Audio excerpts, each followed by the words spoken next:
సిద్దిపేటకు చెందిన నిరుపేద విద్యార్థిని అఖిలకు మాజీ మంత్రి హరీష్ రావు అండగా నిలిచారు.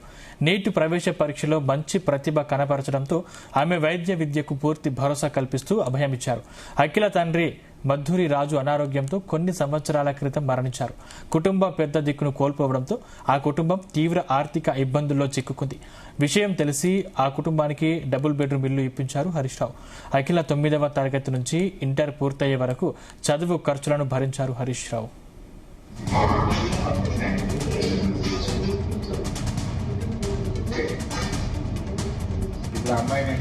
హరీష్ రావు అందించిన ధైర్యం, ఉపాధ్యాయుల ప్రోత్సాహంతో కష్టపడి చదివిన అఖిల తాజాగా విడుదలైన నీట్ ఫలితాల్లో 453 మార్కులు సాధించి మెడికల్ సీటు సాధించే అర్హత సంపాదించింది. ఈ విషయం తెలుసుకున్న హరీష్ రావు అఖిల మరియు ఆమె తల్లి రేణుకను తన నివాసానికి ఆహ్వానించి స్వయంగా భోజనం పెట్టి ఆత్మీయంగా అభినందించారు. ఎంబీబీఎస్ సీటు ఎక్కడ వచ్చినా సరే మెడిసిన్ చదివించే పూర్తి బాధ్యత తాను తీసుకుంటానని చెప్పారు. ఫీజులన్నీ తానే భరిస్తానని కొండంత భరోసానిచ్చారు హరీష్ రావు.